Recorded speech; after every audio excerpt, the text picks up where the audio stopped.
Assalamualaikum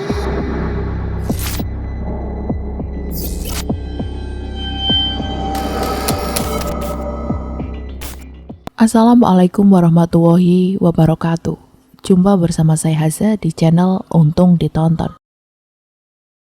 Bagi yang baru nonton, saya ucapkan selamat datang di channel ini. Semoga kalian terhibur ya.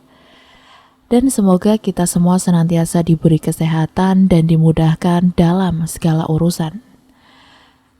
Kali ini saya akan menceritakan suatu cerita yang telah ditulis oleh Mbak Nafila. Nah, seperti apa ceritanya? Yuk, tanpa banyak cakap lagi, langsung saja kita masuk ke ceritanya. Gunung Kawi yang konon terkenal akan misterinya sebagai tempat mencari pesugihan, yang terletak di Desa Wonosari, Kabupaten Malang, Jawa Timur. Orang-orang yang datang mempercayai bahwa tempat tersebut bisa membawa keberuntungan dan memberikan kekayaan yang kekal. Setiap hari para wisatawan datang dengan maksud untuk mendapatkan berkah dari kunjungan tersebut. Mereka percaya setelah datang dari tempat tersebut selalu saja mendapatkan keberuntungan. Tetapi banyak orang yang tidak menyadari atau mungkin mengabaikan bahwa di balik bergelimang harta itu terdapat kutukan yang mengerikan yang mengikuti si pemuja sampai ketika saatnya tiba. Seperti yang dialami oleh Ina yang merupakan anak bungsu dari 3 bersaudara. Cerita itu berawal ketika ia duduk di bangku SMA kelas 1. Kala itu, sang ayah berdagang sayuran di pasar, tetapi sudah beberapa bulan ini usahanya sepi. Sampai pada suatu ketika sang ayah diajak seseorang untuk pergi ke Jawa. Ina dan orang tuanya merupakan warga Makassar, Sulawesi Selatan. Singkat cerita, bapaknya pergi ke Jawa Timur bersama Pak Wondo menggunakan kapal laut karena masih di Sulawesi Selatan, dan 2 minggu kemudian bapak sudah kembali. Namun ada sesuatu yang menarik perhatiannya dari kepulangan bapak malam itu, sebuah koper. Tetapi bapak berpesan tidak boleh dibuka kecuali oleh bapak dan ibu. Dasar Ina anaknya bandel dan selalu ingin tahu. Apalagi sesuatu yang dilarang semakin menambah rasa penasarannya. Saat itu yang ada di dalam pikirannya adalah koper itu berisi makanan. Maka ketika bapak tengah tidur malam, koper itu pun Ina buka. Dan ternyata isi koper itu hanyalah dupa yang dibungkus kain putih seperti kain kafan dengan tulisan Jawa yang Ina tidak tahu artinya. Ketika itu Ina tidak tahu benda apa itu. Pikiran Ina adalah kembang api. Tanpa merasa bersalah, Ina ambil 1 batang. Ia bawa ke dapur dan ia nyalakan dengan korek. Ina heran, kok berkali-kali tidak menyala. Hanya asap putih yang keluar dan menyebabkan aroma aneh yang asing baginya. Tiba-tiba Ina dikagetkan oleh teriakan bapak yang keluar dari kamar. Pasti gara-gara aroma wangi itu yang membuat bapak terbangun. "Siapa ini yang bongkar koper bapak?" Kakakku yang saat itu lewat di depan bapak menjadi sasaran. "Ita, kamu yang membongkar koper bapak?" "Bukan aku, pasti si Ina itu, siapa lagi?" "Anak setan." Bapak terdengar sangat marah. "Kamu itu Ina, masih saja tidak berubah." "Bapak kalau sudah marah seperti itu, bisa kena pukul beneran pantatku dengan kayu," gumam Ina. Melihat gelagat yang kurang menguntungkan, Ina kabur ke rumah tantenya yang rumahnya tidak jauh dari rumah mereka. Malam itu Ina tidak berani pulang dan tidur di rumah tante. 2 hari kemudian, Ina melihat ada 1 ikat dupa digantung oleh bapak di atas pintu rumah. Ina heran dan seperti biasanya, Ina selalu ingin tahu dan Ina bertanya kepada bapak maksud dupa digantung di atas pintu. Tetapi lagi-lagi bapak tidak menjawab. Diam saja, anak kecil tahu apa. Kemudian bapak memutuskan untuk pindah ke kota lain dan memulai usaha baru di sana. Sepeda motor satu-satunya beserta semua perhiasan ibu dijual sebagai modal untuk membuka usaha baru. Saat itu hanya bapak dan ibu yang berangkat duluan, karena Ina sebentar lagi mau kenaikan kelas dan kakaknya akan masuk kuliah di Makassar. Di tengah perjalanan ada kejadian tragis yang hampir merenggut nyawa kedua orang tua Ina. Bus yang ditumpangi mereka kecelakaan, masuk jurang. Alhamdulillah orang tuanya Ina selamat dari kecelakaan itu. Tetapi terpaksa, niat mereka pindah ke kota yang baru tertunda sampai bapak dan ibu sembuh. Sekitar 2 atau 3 bulan kemudian, akhirnya mereka pun pindah ke suatu daerah di Kabupaten Maros yang berjarak sekitar 1 hari perjalanan ke rumah. Ina ikut pindah sekolah mengikuti bapak dan ibunya. Sementara Kak Ita sudah mulai kuliah di Makassar. Di tempat yang baru, waktu itu masih merupakan daerah bukan transmigrasi baru. Bapak dan ibu membuka toko sembako dan kelontong. Pembelinya pun lumayan ramai. Besoknya, bapak dan ibu selalu membakar 1 batang dupa di pojok dekat pintu toko. Pada suatu malam, Ina bermimpi. Saat itu Ina ingat malam bulan purnama. Anehnya, Ina bermimpi kejatuhan bulan. Bulan yang sangat besar dan berwarna merah jatuh di balik punggungnya dan ditangkap dengan tangannya. Kemudian bulan itu diberikan kepada bapak dan ibu. Saat itu Ina terjaga dan ia menceritakan mimpi itu kepada ibu dan bapak. Wajah mereka tampak berseri. Kemudian ibu berkata pada Ina, "Kamu jangan ceritakan mimpimu itu ke siapapun. Insya Allah itu tanda kita mendapatkan rezeki," kata ibu. Ina tidak paham apa yang ibunya katakan itu. Tetapi faktanya sejak mimpi itu memang toko mereka semakin ramai dan berkembang pesat. Sampai akhirnya bapak mampu membeli lahan baru yang lebih luas dan dibangun gedung 2 lantai yang cukup megah. Masih ada lahan kosong di sebelah rumah yang juga milik bapak, yang luasnya hampir 11 gedung 2 lantai itu. Lantai satunya terbagi menjadi 6 petak yang masing-masing petak memiliki ukuran yang cukup megah. Semua petak digunakan sebagai tempat usaha. Tetapi orang tuanya Ina sudah tidak membuka toko sembako dan kelontong lagi. Alasannya karena saat itu bapak membuka bengkel dan toko onderdil motor yang mendapati 2 petak paling ujung. Kemudian 2 petak untuk usaha rumah makan dan sisanya untuk penginapan. Sementara itu lantai 2 digunakan sebagai tempat tinggal. Oh iya, semenjak kepergian bapak ke Jawa Timur tempo lalu. Setiap 6 bulan sekali bapak ditemani ibu saat ke Jawa Timur. Saat itu Ina masih SMA, tidak tahu apa tujuan orang tuanya selalu rutin pergi ke Jawa Timur. Tetapi bukan Ina namanya, kalau tidak cerewet dan selalu ingin tahu maksud kepergian ibu dan bapak ke Jawa Timur. Ina pun sering merengek ingin ikut diajak pergi, ingin merasakan naik kapal laut dan pesawat. Tetapi ibu selalu punya alasan untuk menjawab. Setelah bertahun-tahun kemudian, ketika Ina sudah menikah, bisnis bapak dan ibunya tidak pernah sepi, selalu ramai oleh pengunjung.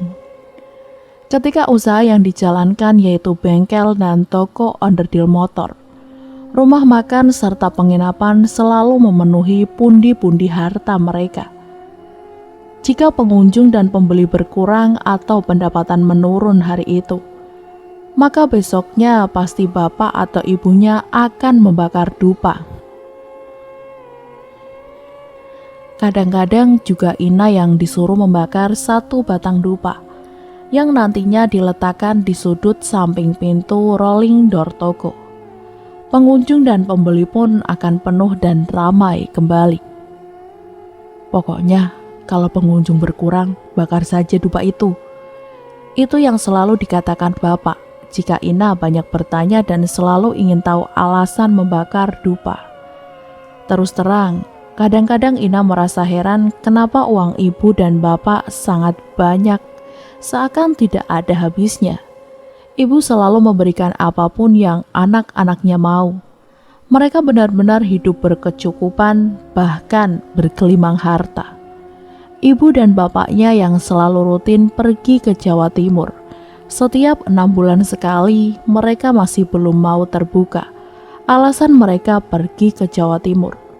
Yang Ina ingat, setiap kali mereka kembali dari Jawa Timur, mereka selalu membawa koper. Sejak awal mereka menempati rumah baru, Ina sering merasa seperti ada yang mengawasinya, terutama kalau Ina sedang berada di kamar mandi atau ketika hendak tidur di kamar. Ina memang tidak melihat siapa-siapa, tetapi Ina seperti bisa merasakan ada kehadiran sosok lain yang sedang mengawasinya. Apalagi Ina sering ditinggal sendirian di rumah. Ibu dan bapak sering pergi ke kota atau kabupaten, bahkan keluar kota, untuk belanja kebutuhan toko. Sementara suaminya Ina dinas di ibu kota. Bahkan kalau mereka ke Jawa Timur sampai hampir 1 bulan baru pulang. Kejadian aneh yang Ina alami selama tinggal di rumah itu adalah selalu ada benda yang terjatuh di dapur. Tidak ada kucing atau tikus. Masalahnya di dapur yang jatuh selalu berganti-ganti dan itu terjadi setiap malam. Kalau Ina tanyakan pada ibu selalu bilang, "Udah, biarin aja." Alhasil piring atau gelas pecah sudah tidak terhitung lagi. Ina sebenarnya penasaran, kenapa setiap malam benda-benda itu terjatuh dengan sendirinya. Juga kenapa ibu sepertinya membiarkan saja. Pernah kejadian, suatu pagi ketika Ina sudah mau buka toko. Tiba-tiba tempat dupa yang terdapat di sudut kanan toko, yang pada saat itu Ina berdiri di dekatnya terjatuh dengan sendirinya, hingga akhirnya tumpah berserakan di lantai itu. Tempat dupa itu dipaku ke dinding setinggi 1,5 meter, dan tidak ada orang lain selain Ina. Kejadian lain yang tak kalah aneh yang mendirikan bulu kuduknya Ina adalah setiap tengah malam. Di dalam kamarnya selalu terdengar seperti langkah orang berjalan di atas plafon kayu bangunan atap. Bunyi ketukan-ketukan di plafon yang terdengar setiap malam itu jelas suara langkah kaki orang sedang berjalan. Awalnya jika mendengar suara itu, Ina langsung lari ke kamar ibu. Tetapi lagi-lagi ibu selalu bilang, "Udah, biarin aja." Lama-kelamaan Ina pun terbiasa dan tidak ambil pusing. Pernah suatu malam ketika suaminya pulang, Ina meminta suaminya mengecek atas plafon ketika mereka mendengar suara langkah kaki itu dengan menggunakan senter. Suaminya Ina pun memeriksa ke atas, tetapi seperti yang sudah diduga sebelumnya, tidak ada siapapun di atas plafon. Suara langkah kaki orang berjalan di atas plafon juga pernah didengar ketika masih tinggal di rumah yang lama. Seingatnya Ina, suara itu mulai terdengar sejak pertama kali bapak pulang dari Jawa Timur. Dan suara langkah kaki itu sepertinya mengikuti mereka ke rumah yang baru. Tidak berhenti sampai di situ. Kejadian-kejadian aneh dan ganjil itu terus berlangsung selama bertahun-tahun mereka menempati rumah. Pada suatu hari, Bapak mau bercerita soal kepergian Bapak dan Ibu ke Jawa Timur. Dan tak bosan-bosannya Ina bertanya ke Bapak mengenai hal itu. Itu pun cuma sedikit. Di Jawa Timur itu, Bapak dan Ibu pergi ke sebuah gunung. Setiap kali ke gunung itu, kami selalu memotong seekor kambing. Sudah ada orang di sana yang ngurus semuanya. Daging kambing yang telah terhidang, kemudian kami santap bertiga bersama juru kunci. Kami sedekahkan untuk orang-orang yang ada di sana. Di sana banyak juga orang-orang seperti Bapak. Mereka ada yang memotong kerbau, kambing, ada pula yang memotong ayam. Untuk apa Bapak potong kambing di sana? Ujar Ina penasaran, tetapi Bapak malah bilang, kamu itu mau tahu urusan orang tua saja. Ina yang mendapat jawaban seperti itu hanya bisa menghela nafas. Karena kalau dia begitu, Bapak tidak bakal melanjutkan ceritanya. 10 tahun berlalu, Ina yang sudah menikah dan memiliki 2 orang anak. Si abang yang sudah kelas 2 SD dan si adik 3 tahun dari abangnya. Mereka tinggal di rumah itu bersama ibu dan bapak, karena memang Ina yang sejak awal membantu mengelola usaha mereka. Sementara suaminya berpindah dinas di kota Makassar yang jaraknya sekitar 5 jam perjalanan. Beberapa bulan terakhir ini usaha orang tuanya bertambah satu lagi, yaitu pom bensin Pertamina yang menjual bensin dan solar. Ini adalah satu-satunya pom bensin di daerah mereka, dan bisa habis hanya dalam tempo 1 minggu saja. Dengan bertambahnya unit usaha baru ini, membuat uang yang mengalir seperti tak terbendung tiap hari seperti tak ada habis-habisnya. Suatu hari suaminya Ina mengantar bapak dan ibu pergi untuk suatu keperluan ke Palu, Sulawesi Tengah. Di tengah perjalanan pulang saat itu sudah malam dan suasana di jalan sangat sepi kendaraan atau orang.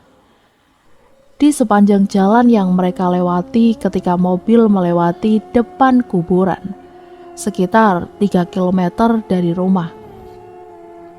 Mereka bertiga melihat sosok pocong tergeletak melintang di tengah jalan.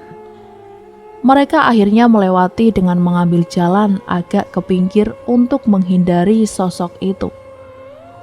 Suaminya Ina sempat menghentikan mobil berniat ingin mengecek. Mungkin saja itu perbuatan orang iseng, tetapi ibu yang ketakutan dan panik melarang suaminya Ina turun dari mobil dan menyuruhnya untuk segera melanjutkan perjalanan ini. Beberapa bulan kemudian mulai terjadi penurunan omset dari keempat usaha yang dijalankan orang tuanya Ina, yaitu bengkel dan toko onderdil motor, rumah makan, penginapan, dan yang terakhir pom bensin. Dupa yang mereka bakar setiap hari tak mampu lagi mengembalikan keadaan seperti dulu. Semua itu berawal ketika ibu terkena stroke dan harus dirawat di rumah sakit selama 10 hari. Bapak dan ibu sudah tidak pernah ke Jawa Timur lagi karena kondisi ibu yang sudah tidak memungkinkan untuk berpergian jauh. Setiap hari ibu hanya duduk saja di kursi roda, diam tanpa melakukan apapun. Hanya jika mau ke kamar mandi dan sholat saja ibu beranjak dari tempat duduknya. Itu pun harus ditemani, karena jalan ibu sudah diseret kaki kirinya. Sungguh prihatin melihat kondisi ibu saat itu. Inalah yang menjaga dan merawat ibu. Sementara kakak sulungnya seperti tidak peduli pada ibu, bahkan tidak pernah datang menengok. Kakak sama sekali tidak mau menyentuh ibu. Ina tidak peduli dengan sikapnya. Biarkan saja, Ina masih sanggup merawat ibu. Berbulan-bulan kondisi ibu tidak ada perubahan, bahkan semakin memburuk. Ada bau tidak sedap yang keluar dari mulut si ibu. Sementara itu, hasil yang didapat dari usaha yang semakin sepi tidak cukup untuk biaya hidup.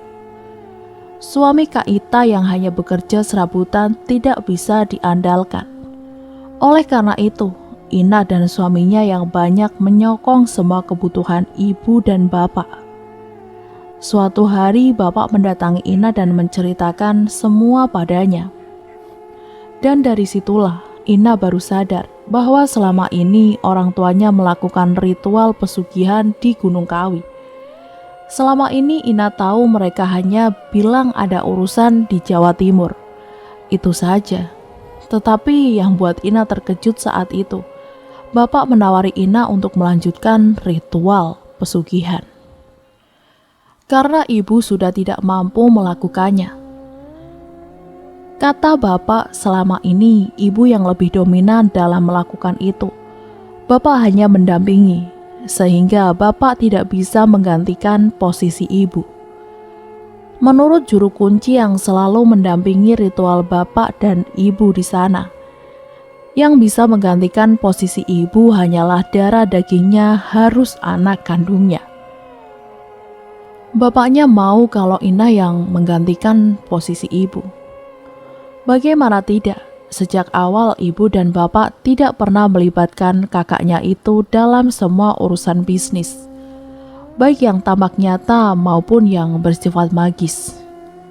Ina tidak tahu apa maksudnya bapak dan ibu selalu menganggap bahwa Ina bisa membawa keberuntungan bagi kemajuan bisnis mereka. Sekarang baru Ina sadar, kenapa dulu selalu Ina yang disuruh bapak dan ibu untuk membuka toko pada pagi hari dan menutup toko malam harinya. Demikian juga waktu menghitung pemasukan setiap harinya. Jika ibu dan bapak tidak berada di rumah, bahkan membakar dupa, Ina pula yang disuruh. "Bagaimana Ina? Kamu bersedia?" tanya bapak. Ina terdiam. Ina tidak bisa memutuskan sendiri perkara yang bisa saja akan mempengaruhi kehidupan keluarganya. Karena itu, Ina harus melibatkan suami. Ina harus ngomong dulu sama suaminya, meski bapak sangat berharap. Tapi bapak tetap menghormati keputusan Ina. Saat itu Ina sempat tergoda dengan tawaran bapak untuk melanjutkan ritual pesugihan ibu. Karena sejak kecil Ina sudah terbiasa dengan hidup yang serba berkecukupan, sehingga ada rasa takut jika harus berkekurangan. Tapi Ina bersyukur suaminya melarangnya. Tak bisa dibayangkan seandainya saat itu Ina mengikuti jalan bapak, apa yang akan menimpanya dan mungkin juga menimpa keluarga Ina. Ina pindah ke Pekanbaru Riau. Suaminya yang dipindah tugaskan ke sana karena itu. Kak Ita dan keluarganya kembali lagi ke rumah bapak untuk menjaga dan merawat bapak dan ibu. Tapi baru sekitar 1 bulan Ina tinggal di Pekanbaru. Tiba-tiba bapak mengabarkan bahwa kondisi ibu semakin memburuk. Ada yang terjadi pada ibu. Tidak tega pada bapak yang sampai menangis meminta Ina untuk datang menengok ibu. Ina pun terbang kembali seorang diri tanpa ditemani suami dan anak-anaknya ke rumah bapak dan ibu di Sulawesi Selatan. Setibanya di sana, bapak menyambut Ina dengan derai air mata. Hanya kata-kata yang terucap dari mulut bapak. Terkejutnya Ina ketika melihat kondisi ibu yang sangat memprihatinkan. Ibu masih seperti terakhir kulihat. Hanya duduk terdiam di kursi malasnya. Tetapi kondisinya jauh berbeda. Ibu kurus sekali dengan pakaian yang sangat kumal dan kotor, serta bau busuk yang amat menyengat seperti bau bangkai. Ina menangis melihat kondisi ibu. Saat itu seperti tulang berbalut kulit. Ibu mengenakan pakaian kotor, dekil bahkan sobek di beberapa bagian. Serta badan ibu seperti bau bangkai yang amat busuk. "Ibumu tidak mau memakai pakaian bersih. Semakin kotor dan bau pakaian ibu, itu semakin ibumu suka," kata bapak. Dengan muka murung dan mata berlinang, Ibu hanya mau memakai baju yang dulu biasa ibu pakai jika memasak di dapur. Ada 3 potong baju dan ketika baju itu mau dicuci, anak-anaknya dilarang mencucinya. Entah apa alasannya, ibu tetap seperti biasa. Tapi anehnya bau badan ibu tidak bisa hilang. Bau busuk yang menyengat masih tetap tercium hingga Ina yang berdiri di sebelahnya saat itu merasa mual dan ingin muntah. Ina hanya bisa menangis. Respon ibu ketika diajak bicara sangat lambat seperti orang linglung. Ibu sering ngelantur, ditanya kemana, jawabannya kemana. Tingkahnya juga seperti anak kecil, seperti buang air kecil dan buang air besar di sembarang tempat. Kita sering bertengkar dengan ibu hanya karena ibu tidak mau dipakaikan pampers. Kalaupun akhirnya mau pakai pampers, nanti ketika ingin buang air besar, ibu akan melepas pampers itu dan akhirnya kotoran berceceran di lantai. Ketika hendak sholat, ibu lebih suka memakai mukena yang sudah banyak noda dan bintik-bintik hitam yang sudah layak dibuang. Padahal di lemari ibu banyak sekali mukena yang masih bagus. Bapak sering menangis mengingat dulu ketika masih sehat.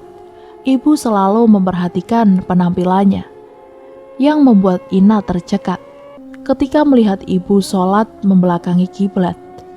Lagi-lagi Ina hanya bisa menangis melihat apa yang terjadi pada ibu. Bapak mulai sadar akan kesalahan dan dosa yang telah dilakukannya bersama ibu. Ina lihat bapak berubah drastis. Bapak lebih religius, sholat 5 waktu, dan selalu jamaah di masjid. Kelihatannya bapak benar-benar bertaubat. Bapak cerita, ibu pernah dibawa ke seorang ustadz untuk diruqyah. Sebelum proses ruqyah, ibu disiram air sebatas perut. Dalam posisi duduk di atas kursi dan sebuah ember ditaruh di bawah untuk menampung air siraman. Sungguh di luar dugaan, air yang tertampung di ember berwarna hitam pekat dengan aroma busuk seperti air comberan. Bapak dan kakak ipar yang mengantar ibu sampai mual tidak tahan dengan baunya. Tetapi sepertinya belum membuahkan hasil. Yang pernah dilakukan benar begitu, Pak? Tanya Pak Ustadz itu. Bapak sudah merasa, tetapi Bapak tidak berani berterus terang saat itu. Mungkin ibu sudah terlambat untuk bertaubat, Nak. Ina menerima telepon dari bapak.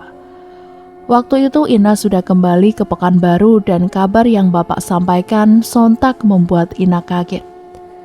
Rumah sekaligus tempat usaha bapak dan ibu di Makassar tadi malam sekitar waktu maghrib mengalami kebakaran hebat. Lantai dan seluruh isinya ludes dilalap api. Alhamdulillah tidak ada yang terluka dalam musibah itu. Semua selamat dan pada saat bapak menelpon seluruh keluarganya, untuk sementara waktu bapak pindah ke bangunan kantor dalam pom bensin mini miliknya. Beberapa hari kemudian bapak, ibu, dan keluarga memutuskan untuk kembali ke rumah bapak yang lama. Penyebab kebakaran itu diperkirakan dari api lilin yang menyambar tirai jendela. Kebetulan malam itu listrik padam sehingga mereka menyalakan lilin sebagai penerangan. Peristiwa kebakaran yang menghanguskan rumah orang tuanya itu bukan hanya menyisakan puing-puing, tapi keanehan-keanehan yang sulit diterima nalar.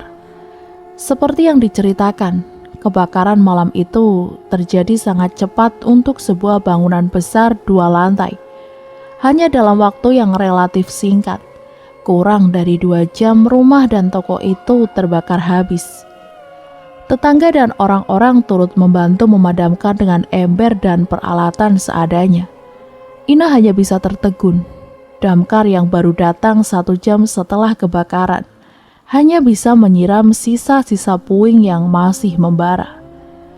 Kemudian saat kebakaran terjadi, ada peristiwa ganjil yang membuat orang-orang yang melihatnya terkejut. Dari tengah bangunan tampak kobaran api membentuk putaran seperti angin puting beliung. Putaran api raksasa itu seperti menghisap apapun yang berada di dalam gedung dan membawanya naik ke langit. Apakah mungkin putaran api itu yang membuat api begitu cepat menghanguskan bangunan? Sebelum kebakaran itu terjadi, Kak Ita dan Bapak sedang duduk di depan toko. Tiba-tiba muncul 2 orang berpakaian putih-putih dengan memakai sorban meminta sumbangan. Alih-alih memberi sumbangan, Bapak malah berkata-kata yang tidak enak didengar dan menyuruhnya mereka pergi. Kita juga buat makan susah, mereka malah enak-enakan minta sumbangan. Begitu kata Bapak. Bapak dan Ibu memang tergolong pelit dalam urusan sumbangan dan sedekah. Sebelum mereka pergi, salah seorang dari mereka seperti memberi peringatan kepada Bapak. Kamu orang sungguh pelit. Lihat saja suatu saat nanti, apa yang akan terjadi padamu. Kata salah seorang itu, kemudian mereka beranjak pergi. Merasa aneh dengan ancaman orang tadi, Kak Ita memperhatikan kemana mereka pergi. Keanehan terjadi sekitar 15 meteran mereka berjalan. Kedua orang itu tiba-tiba menghilang. Ketika masuk waktu maghrib, rumah dan toko Bapak terbakar. 1 tahun setelah peristiwa kebakaran, Bapak meninggal karena terjatuh di kamar mandi. Darah mengalir dari mulut, hidung, telinga, bahkan kedua matanya. Waktu itu Ina belum bisa pulang, hanya komunikasi melalui telepon yang bisa ia lakukan. Setelah Bapak meninggal, keesokan paginya ketika ibu yang hanya bisa duduk di kursi, meminta Kak Ita untuk membangunkan Bapak yang sudah terbujur kaku waktu itu. Di mana saat jenazah Bapak ingin dimandikan, Ibu meminta Bapak untuk membelikan nasi kuning. Ibu tidak mau makan apapun kecuali nasi kuning yang diberikan oleh Bapak. Setiap pagi tidak mau kalau anaknya yang membeli sendiri. Jadi Bapak sering beli nasi kuning bungkus. Yang 1 bungkus lagi ditaruh di kulkas untuk nanti dipanaskan buat makan malam. Bahkan sampai Bapak dimakamkan, Ibu masih belum menyadari dan berulang-ulang menanyakan, "Mana bapakmu?" 40 hari setelah Bapak meninggal diadakan pengajian selepas maghrib. Selama pengajian berlangsung, di dalam kamar Ibu menunjukkan gejala yang sudah tidak bisa apa-apa, kecuali terbaring di tempat tidur dengan mendengkur cukup keras. Begitu selesai pengajian, seluruh keluarga berkumpul di kamar Ibu. Mereka sudah merasa bahwa Ibu sudah tidak lama lagi. Suara mendengkur Ibu semakin keras, bahkan bunyinya seperti suara tersendat. Detik-detik Ibu sakaratul maut, nenek menyuruh untuk menghubungi Ina yang masih di Pekanbaru. Ina satu-satunya keluarga yang absen malam itu. Ina syok saat mengetahui kondisi ibu yang kritis. Kedua anaknya sampai khawatir melihat Ina saat itu. Ina tidak bisa pulang karena suaminya saat itu masih dinas di Medan. Dan 2 minggu lagi baru kembali. Famili tertua kami, Ina memanggilnya nenek. Minta Ina untuk kuat dan berbicara langsung dikirim ke ibu lewat telepon. Nenek bilang bahwa ibu hanya tinggal menunggu Ina. Ina anak paling bandel dibandingkan kedua saudara Ina. Tetapi Ina paling dekat dengan ibu dan bapak. Semua keluarga juga tahu akan hal itu. Ina sudah di sini, kata nenek berujar di telinga ibu. Ina berbicara di telinga ibu. Maafkan Ina. Ina ikhlas, Bu. Jika ibu mau pergi, kata Ina. Getar bibir pelaku pesugihan ini terbuka sangat lebar, merintih kesakitan dan disaksikan langsung beberapa keluarga. Melihat kenyataan di depan matanya, Ina dan keluarga yang menyaksikan hanya dapat mengucap istighfar diiringi kalimat thayyibah agar memudahkan pelaku melalui sakaratul maut. Tidak lama kemudian, ibu kemudian menghembuskan nafas terakhirnya. Yang Ina sesalkan, Ina tidak bisa berada di samping kedua orang tuanya untuk terakhir kali di saat kepergian mereka. Di sisi lain, mata ibu yang melotot berhasil dipejamkan dengan usapan tangan.